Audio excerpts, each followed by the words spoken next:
আগ্রাসনের বিরুদ্ধে উত্তাল ঢাকা। ফিলিস্তিনিদের প্রতি সংহতি জানিয়ে ঐতিহাসিক সোহরাওয়ার্দী উদ্যানে মার্চ ফর গাজা কর্মসূচিতে ঢল নেমেছে জনতার। এই মুহূর্তে সোহরাওয়ার্দী উদ্যানে আছেন সহকর্মী মুফতি আব্দুল্লাহ তামিম, ফারুক ভুঁইয়া রবিন ও তোহা খান তামিম। সরাসরি প্রথমে যাচ্ছি মুফতি তামিমের কাছে। তামিম, এই যে আজকের ঐতিহাসিক সোহরাওয়ার্দী উদ্যান, এখানে আজ এক ইতিহাস রচিত হতে যাচ্ছে। এই ইতিহাস সারা বিশ্ব থেকে দেখা যাচ্ছে এবং সারা বিশ্ব দেখতে পাবে। আজকে ফিলিস্তিনের পক্ষে সারা বাংলাদেশের লাখ লাখ সে আরেক এখনই এই মাঠের মধ্যে আমাদের সবচেয়ে জনপ্রিয় মুখ মুফতি আজহারি আমরা দেখতে পাচ্ছি। মিজানুর রহমান আজহারি চলে এসেছেন এই মাঠে এবং তাকে স্লোগানে স্লোগানে মুখরিত করে স্বাগত জানাচ্ছেন। এবং শুধু মিজানুর রহমান আজহারি নয়, আজকে এখানে জমায়েত হয়েছে বাংলাদেশের পরিচিত মুখ সমস্ত আলেম ওলামা, এমনকি আজকে এখানে জমায়েত হয়েছেন, একত্রিত হয়েছেন, আমাদেরকে এখানে ইনস্ট্রাকশন দেওয়ার জন্য একত্রিত হয়েছেন মুফতি আব্দুল মালেক সাহেব, যিনি জাতীয় মসজিদের খতিব। আজকের এই গণজমায়েত সারা বিশ্ব থেকে মানুষ দেখতে পাবে। 200 কোটি মুসলমান এক নয়, একতাবদ্ধ এক কাতারে এবং একতাবদ্ধ বোঝানোর জন্যই এক হয়ে তারা আজকে স্লোগান দিচ্ছে ফ্রি ফ্রি ফিলিস্তাইন, ফ্রি ফ্রি ফিলিস্তাইন। 3টা থেকেই এই আনুষ্ঠানিকতা শুরু হয়েছে, 4টা পর্যন্ত এই আনুষ্ঠানিকতা চলবে এবং স্লোগানে স্লোগানে মুখরিত হয়ে যাচ্ছে।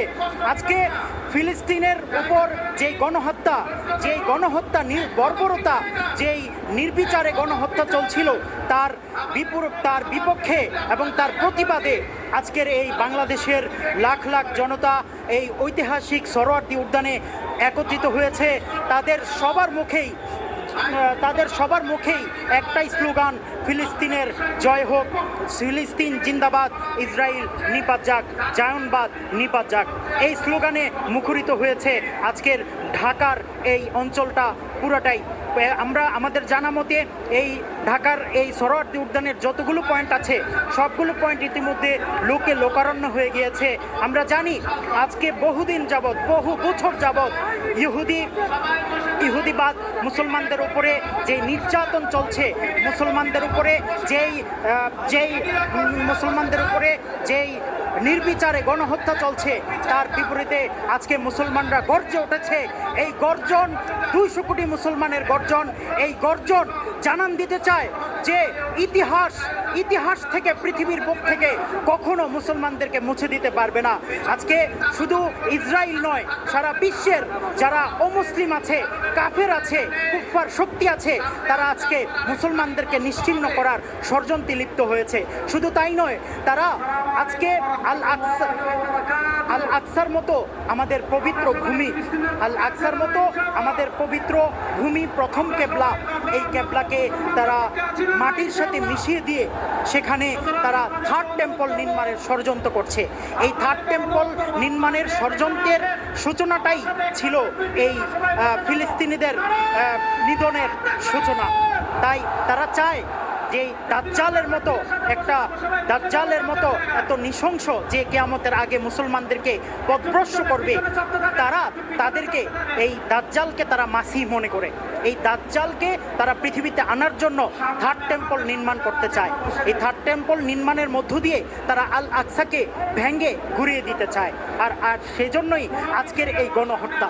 এই গণহত্যার পিছনে শুধু ইসরায়েল নয়, সারা বিশ্বের কুফুর শক্তি একতাবদ্ধ হয়েছে। আজকে সারা বাংলাদেশ থেকে, শুধু ঢাকা নয়, সারা বাংলাদেশের সবচেয়ে গুরুত্বপূর্ণ যেই মেহমান, সবচেয়ে গুরুত্বপূর্ণ আলেম ওলামা এখানে একত্রিত হয়েছেন। 3টা থেকে আনুষ্ঠানিকতা শুরু হয়েছে, 4টা পর্যন্ত এখানে গণজমায়েত থাকবে এবং মার্চ ফর গাজা এই শিরোনামে লাখ লাখ মানুষ নারায়ে তাকবীর, আল্লাহু আকবারে মুখরিত করেছে এই আজকের সোহরাওয়ার্দী উদ্যান। আজকে আকাশ বাতাস প্রকম্পিত করে জানান দিতে চায় যে বিশ্বের কুকুর শক্তি যারা মুসলমানকে নিশ্চিহ্ন করে দিতে চায় তারা আজকে জানুক যে আল মুসলিমু আকুল মুসলিম, মুসলমান মুসলমানের ভাই। এক জায়গায় যদি তারা ক্ষতিগ্রস্ত হয় সারা বিশ্বের মুসলমান গর্জে ওঠে, তাদের পক্ষে কথা বলে।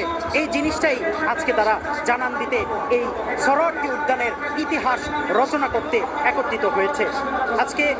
আজকে এই ঐতিহাসিক গণজমায়েত, অভূতপূর্ব এই গণজমায়েতে শুধু ডক্টর মিজানুর রহমান আজহারি নয়, আরও বড় বড় ইনফ্লুয়েন্সার এখানে একত্রিত হয়েছেন। শায়েখ আহমদুল্লাহ সহ যারা বাংলাদেশের মিডিয়া ব্যক্তিত্ব তারা এখানে জমায়েত হয়েছেন। তারা মুসলমানদেরকে এবং যারা তাওহীদি জনতা এখানে আছেন তাদেরকে স্লোগানে স্লোগানে মুখরিত করে রাখছেন। নারাই তাকবীর, আল্লাহু আকবরে মুখরিত করছেন একদম পুরা জমায়েত। আজকে এই মার্চ ফর গাজায় লাখো লাখো জনতা সারা বাংলাদেশ থেকে একত্রিত হয়েছে।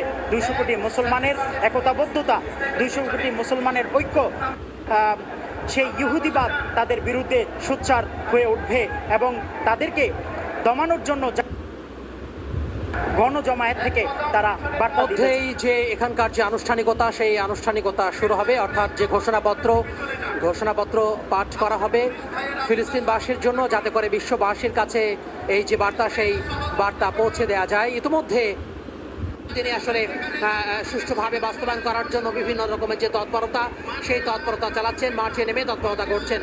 কিছুক্ষণ আগে মাওলানা ইসলামী স্কলার মাওলানা মিজানুর রহমান আজহারি তিনি এখানে পৌঁছেছেন। যদিও তিনি গরমে কিছুটা অসুস্থ হয়ে পড়েছিলেন, তারপরে তাকে পর্যাপ্ত পরিমাণে বাতাস দেওয়ার পরেই, অর্থাৎ তাকে এয়ার সার্কুলেশন ঠিক করার পরেই তিনি আসলে কিছুটা সুস্থতা বোধ করেছেন এবং তিনি উঠে গিয়ে হেঁটে আসলে সামনে যে চেয়ার রয়েছে, অতিথি যে চেয়ার, সেই চেয়ারে তিনি বসেছেন। এছাড়া আমরা বিভিন্ন ইসলামী স্কলারকে দেখতে পাচ্ছি, বিভিন্ন আলেম ওলামাদের দেখতে পাচ্ছি। আমরা মাওলানা সাইফুল্লাহকে লক্ষ্য করছি যে মূল মঞ্চে যে আনাগোনা, মূল মঞ্চের যে তৎপরতা।